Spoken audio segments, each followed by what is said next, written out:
Hello, welcome back to Heretic Owl Tarot. My name is Liz, and I'll be guiding you on this journey today. This is a reading for the 1-3 Human Design Profile or the Investigator Martyr. If you don't know your Human Design Profile, there is a link in the description for you to get your Human Design Body Graph. And among the plethora of information about you specifically, your profile will be one of those things. You don't have to know anything about human design in order for these messages to resonate. My intention isn't necessarily to educate about human design. I try my best not to use a ton of human design language just so the message doesn't get lost. But not every 1-3 is a Taurus or an Aquarius. Right? So my intention is for these messages to be an additional source of information or an additional avenue to receive a message. So definitely be sure to check out your zodiac sign readings. Those are all posted. I don't know what I'm doing with my space right now. I know it's been a while since I've even put these readings out. I took a break from YouTube and honestly social media in general back in July. And I think the last human design profile readings I did was probably in June. So anyway, we're back. We're back to these at least. I was off of social media for a while and then I got back on and now I'm like, I need to get back off. We have the King of Cups, the Seven of Wands. Maybe just one more card.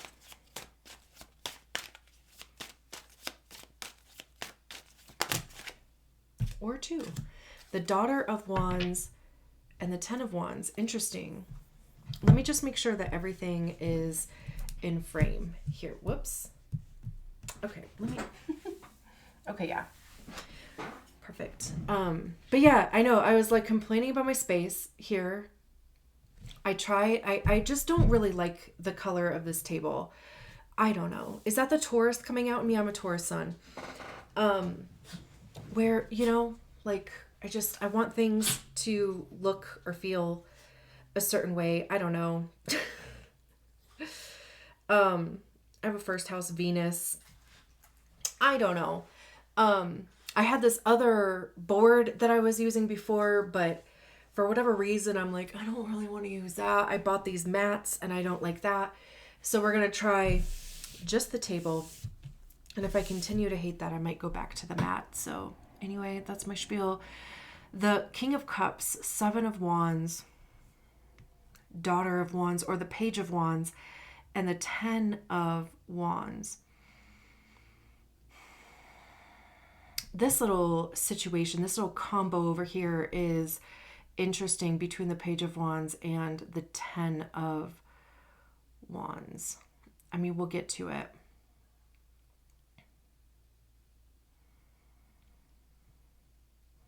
Here are the words that are coming through to me when I'm looking at this King of Cups, excuse me, and then, we'll talk about what the traditional meaning of the King of Cups is.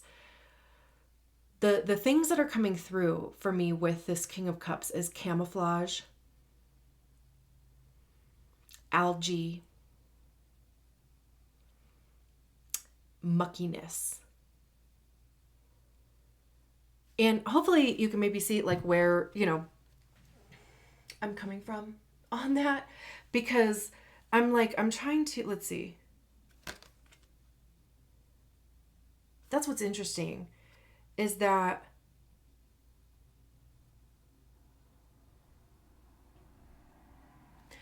okay, the image. Okay, so we have the silhouette of this dude, right?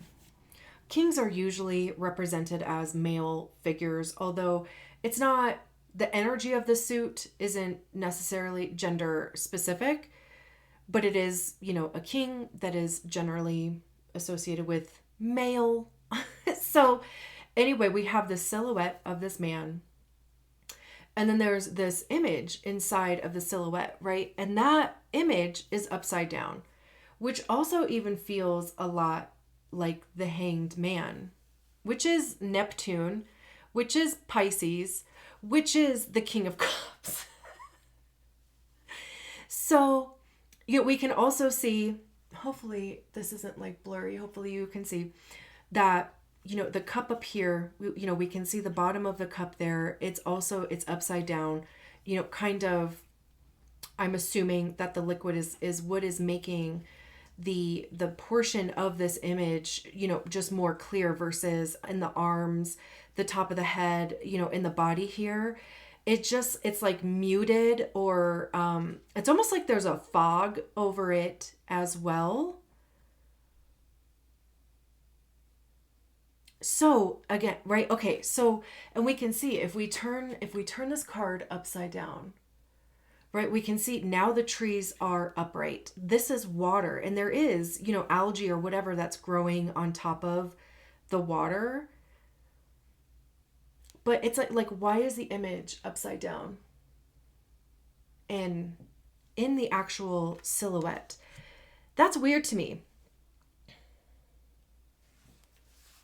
That is weird to me. And like I said, with the camouflage thing, either you or somebody in your life that would be representing this King of Cups energy is misrepresenting or hiding something. Because when I think camouflage, right, like I think of blending in, I think of hiding, right? Like I think of hunting or like military or something, right? Like, because why else would you need to camouflage? And I mean, a lot of that is also for safety, of course, right? Because you don't want to be in the middle of, like if you were military, you don't want to be wearing neon orange in the middle, to where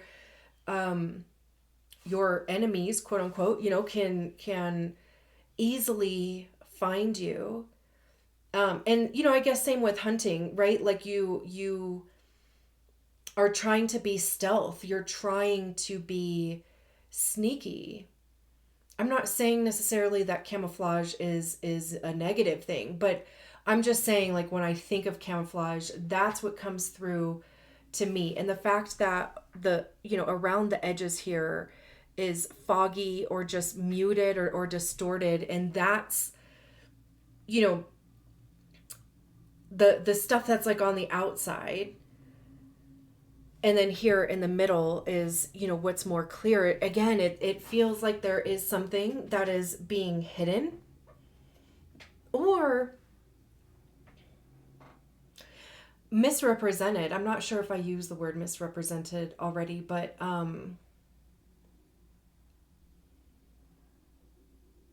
stealthy,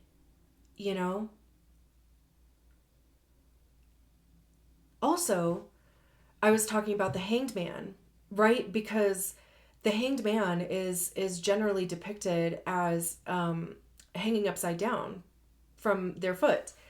And the whole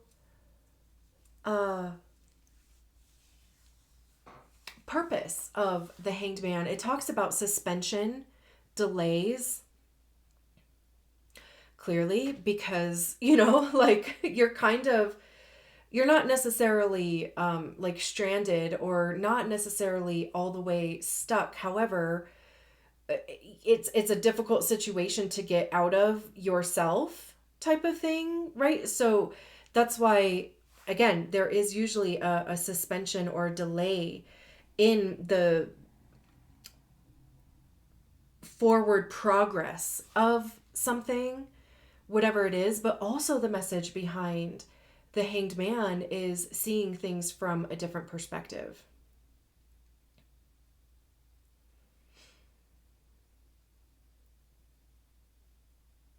Truly, literally, by flipping your literal perspective upside down, kind of forces you to look at things differently, right?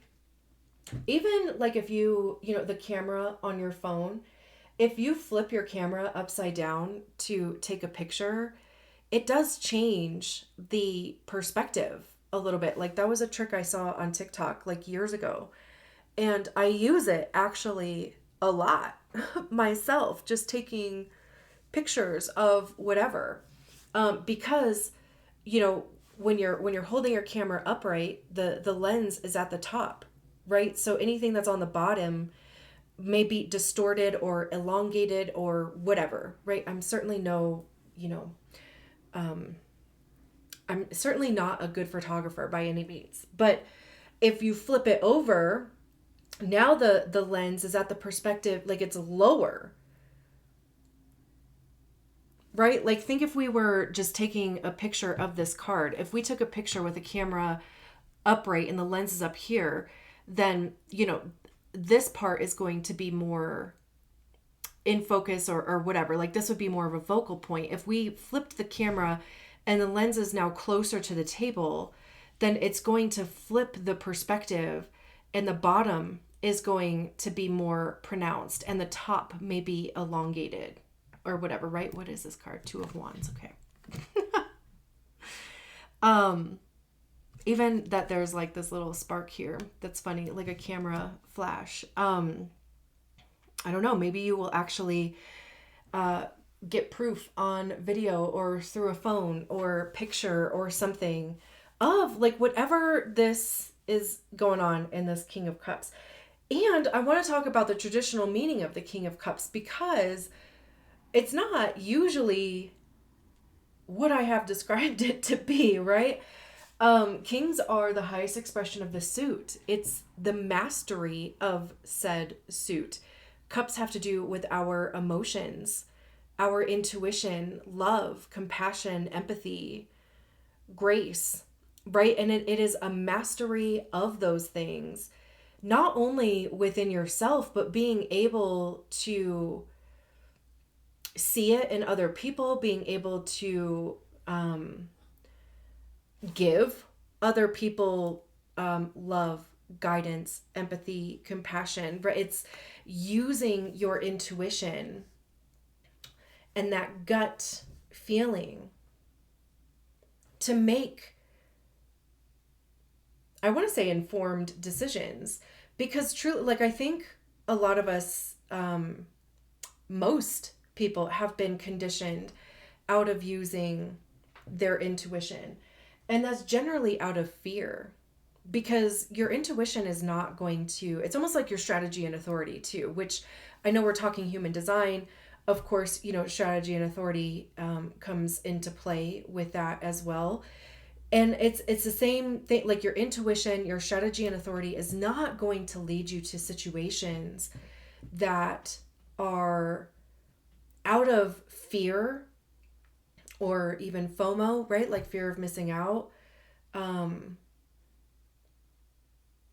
If there were any fear to come from your intuition, it would be,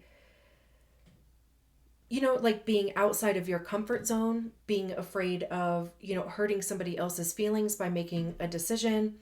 It's also like one of those things of like, how you just know. Like, when I was in my 20s, I had a boyfriend and long story short, I had his phone one night and he wasn't around and I could not sleep. And I just kept thinking that I should go through his phone. And I was like, I'm not that type of girl, blah, blah, blah, right? But I just could not stop thinking about it. Sure enough, I went through his phone. Sure enough, there's text messages in there from somebody who, it's like that song.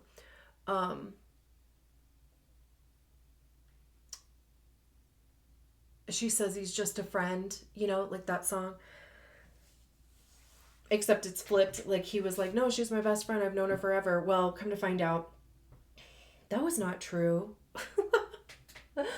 So, like,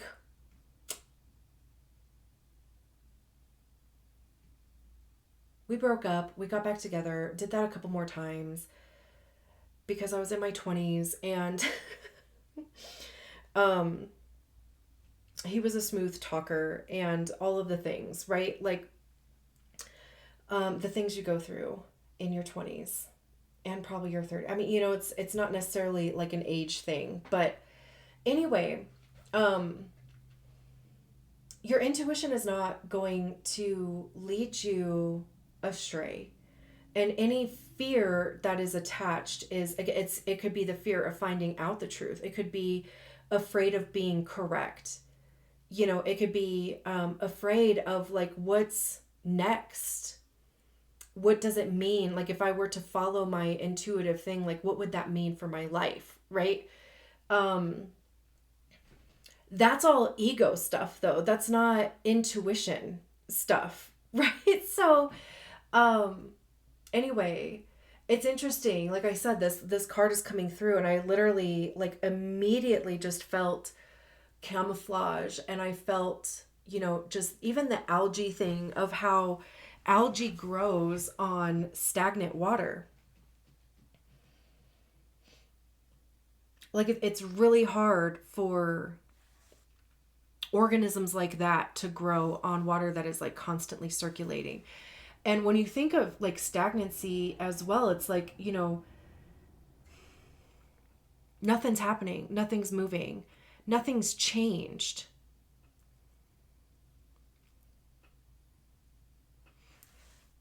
And that's like, you know, kind of prominent up here. That could be what's being camouflaged or misrepresented, is that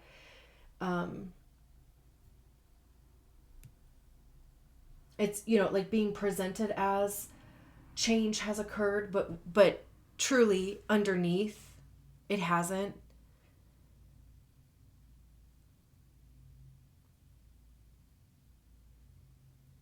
And maybe that has to do with somebody who is like maybe an authority in your life, or somebody that you look up to. You know, because again, the Father of Cups or the King of Cups would be a leader or an authority. Even somebody that you have an emotional attachment to. I mean, of course, it can be you as well. You know, and maybe they're, you know, what you are presenting is not necessarily in line with how you're feeling inside. And we have the Seven of Wands after that. Wands have to do, and listen, all this fire over here too, because the rest of the cards are all fire. Even the Two of Wands at the top of the deck.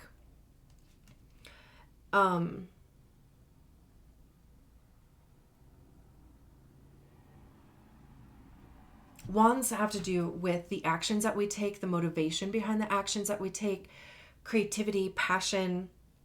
How are you communicating those things? What action are you taking towards those things? I also see Wands as being information by way of experience. It's like life lessons, right? Because life lessons are like all about shit happening.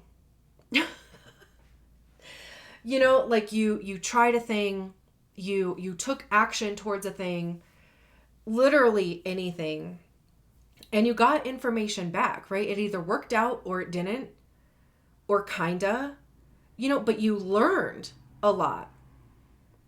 Even if you didn't necessarily like fully get the message or whatever, like you learned what you like, what you don't like, what works, what doesn't work, what you'll do, what you won't do, right? Like it's all information. And the Seven of Wands is about standing your ground, defending your actions even. I love how in this card there's this there's this bridge here. Hopefully that wasn't blurry this whole time. Sorry about it. Sorry about that if it was. But it's interesting because, you know, we have these 6 wands on either side of this bridge. One of these boards is broken. There's this one wand way the hell out there. And to me, this has this thing of like literally trusting the process. it's seeing this janky ass bridge, right? Because again, like I said, right, life lessons, like you take actions towards something, you're on a path, you're doing whatever, right? And you come up against decisions, you come up against information, you come up against, paths and whatever. This is also like one of those things of like, we'll cross that bridge when we get there. Girl, you're at that bridge that you were talking about. Welcome to said bridge. So there's these 6 wands on either side. Now, the 6 of wands talks about victory and success after conflict. Then we have this 1 wand out here, so it's 7 altogether. We have this Ace of Wands out here. The Ace of Wands is about a brand new spark, excitement over something, pouring your energy into something new, taking different action, finding new motivation. So again, right, like I was saying, you're at this bridge that maybe at some point you were like, you know what? Whatever with the King of Wands, I'll cross the bridge when I get there. Here's the bridge. And it's a little tumultuous looking. I mean, there's only one board that is broken here. And at least it's, the one that's like closest to the side here.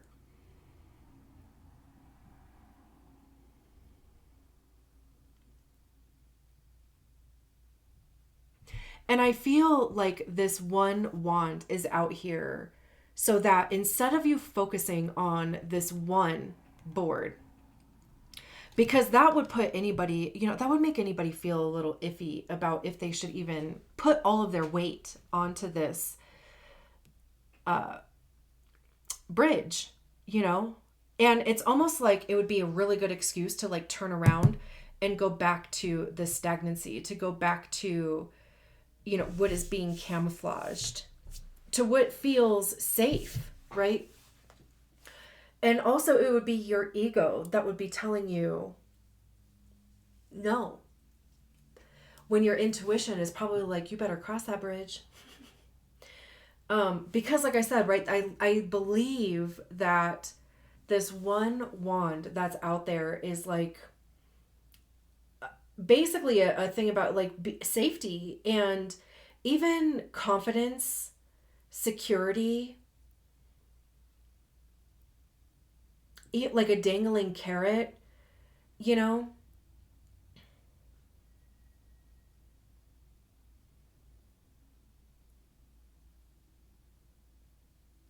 And if this one hurdle right here with this broken thing is the actual action or the actual act of stepping on this bridge, that's like the only thing that you need to do.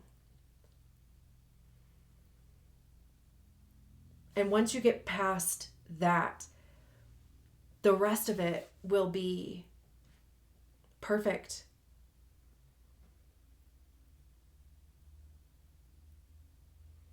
And then you grab this wand, right? And you finish crossing the bridge. It's also even too, like, I kind of keep getting this feeling about like a rite of passage, like about growth. And truly too, like I was saying with the 7 of Wands about standing your ground and defending your actions, like it may not even be specific actions, but it's like defending your word. What type of behavior will you accept out of yourself or somebody else?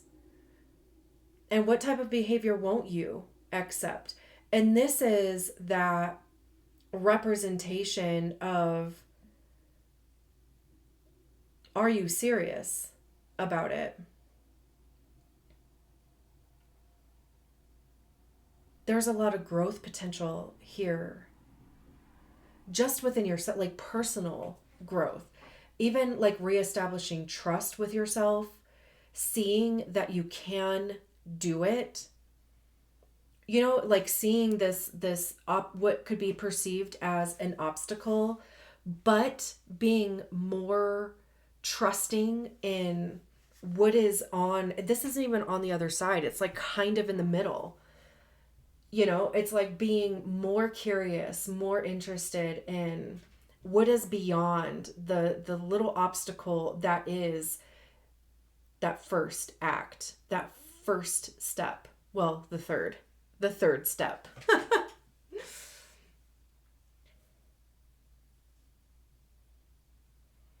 And then with the Page of Wands and the Ten of Wands, it's interesting because it, you know, like the 10 is a completion. And then it would usually go back to the Ace of Wands, but the Page of Wands is what technically comes after the Ten of Wands. It's Ace to 10 and then Page to King. It's all about cycles anyway, like with tarot. It's all about cycles. So it almost feels like a progression here. And not to mention that this 10 of Wands is represented by literally 10 used matches. And there's all these fireworks. Again, hopefully this isn't blurry, but there's all these fireworks here.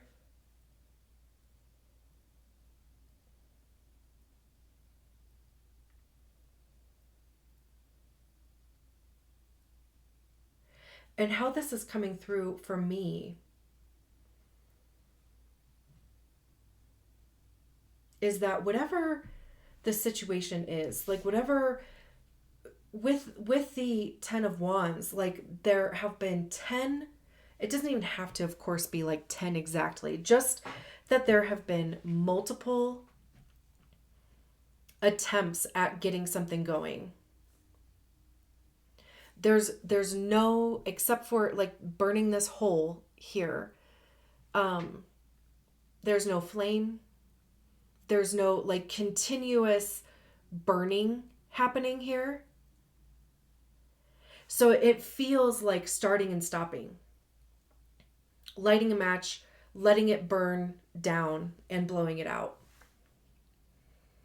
which also even represents time to me too. Like, you know, allowing a match to burn that long to what? To see what happens. To like try to light as many candles or whatever like as possible, you know, to try to maximize the use of your matches. I mean, I'm using these kind of all as like analogies for like trying to get something going like in your life. The 10 of Wands also represents burden and burnout. Literally, right? Like matches burnt out. Tens are a completion too. So it's kind of like using your last match.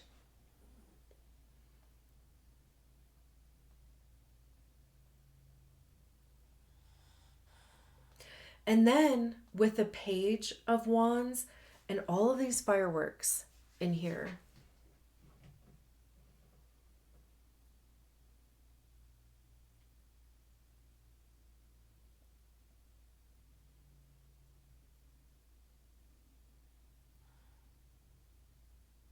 you know, it's like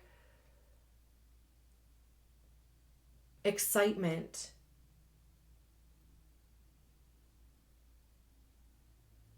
celebration,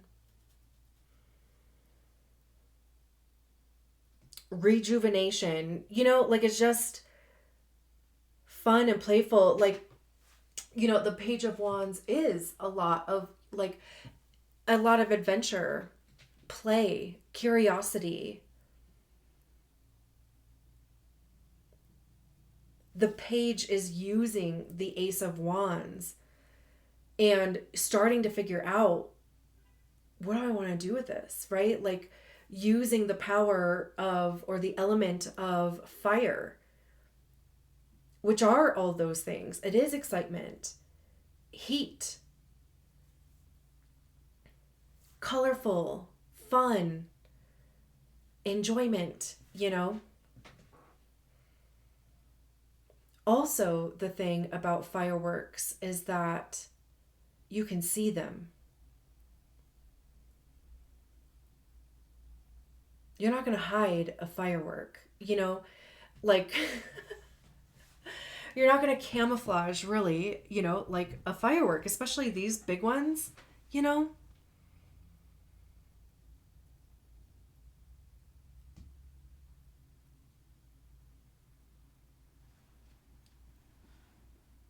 So we have this one card of completion in the 10 of Wands, releasing a burden, even recognizing that something has been a burden.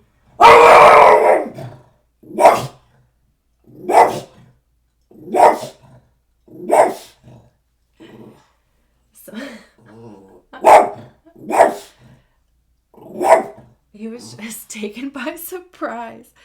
That is funny. Did you tell him? Were you surprised?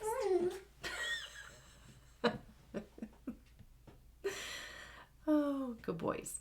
Yeah, releasing a burden. Truly recognize, right? Like, I mean, literally recognizing that what you have tried to get going, it just never really caught on, or even putting that much energy into the thing. And to me, this Daughter of Wands feels like putting that energy into yourself.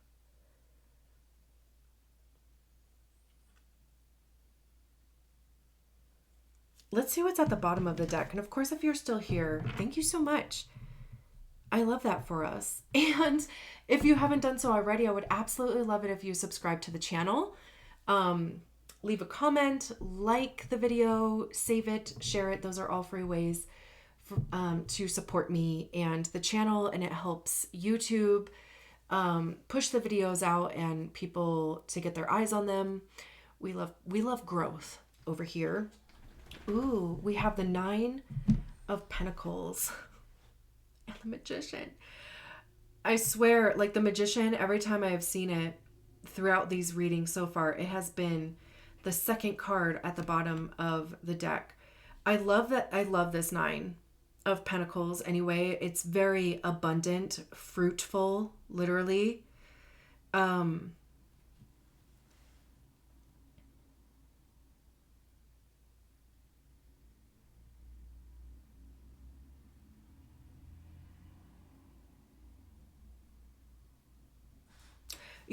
The Daughter of Wands and the 10 of Wands can also even be being able to express yourself more authentically. Like I was pointing over here, but then I was like looking back at the Father of Cups and the Daughter of Wands. And literally like the 7 of Wands here in the middle is like trying to guide you truly to cross this bridge. And on the other side of it is the end of burnout and being able to just be more authentic. Even like discovering what that is for you. Because it's like you don't have this, what do I want to call that? Like, what do I want to call the King of Cups?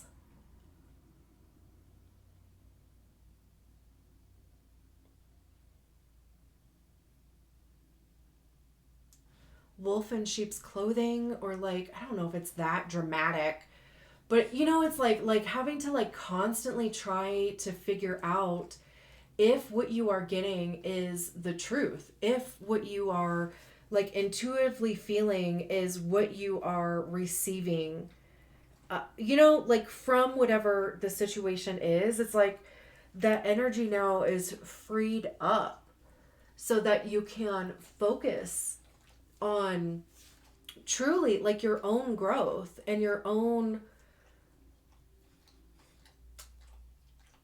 goals and dreams and like the things that you want to achieve in your life and what you want to do next and whatever, the experiences that you want to have. Maybe you want to travel, maybe whatever.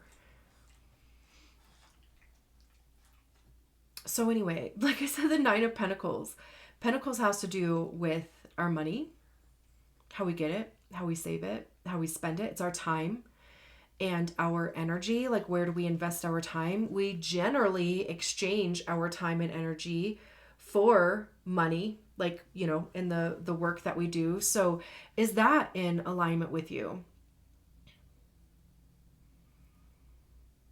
Are you being paid what your skills are worth? It's your health and your physical body. The 9 of 9s are individual completion. So the 9 of Pentacles is all about financial independence. It's usually the card of being single. It's like the single card. So if you're in a relationship, I shouldn't laugh like that. It's just like, well, if you're in a relationship, like maybe you have been thinking about what would it be like if I weren't, as far as single goes. But of course, like, even if you are in a relationship and you are in a very healthy relationship, it's still about reevaluating your own personal goals and, what is abundance to you? What is your idea of personal success, achievement?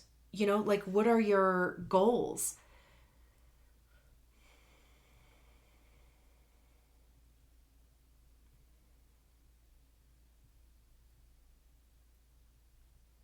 And, just because there's a bunch of fruits and vegetables on here, because I think tomatoes are actually fruits, right? I don't know. But it could be a message too about being sure that you are nourishing yourself, prioritizing your health. And especially, like, if whatever the situation is distracting you to the point of your health being affected, this is just a nudge to prioritize you always. And then again, with the Magician at the bottom of the deck, it's really about, like, using your knowledge, your skills, your intellect.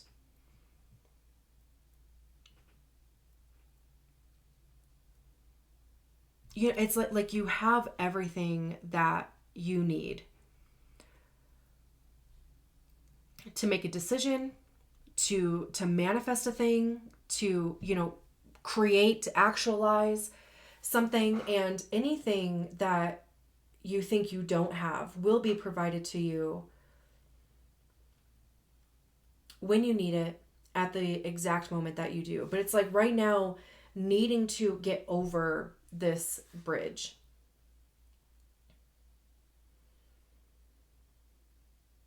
Beautiful. All right, I'm going to leave it there. Thank you so much for allowing me to read your cards. I will talk to you soon. Bye.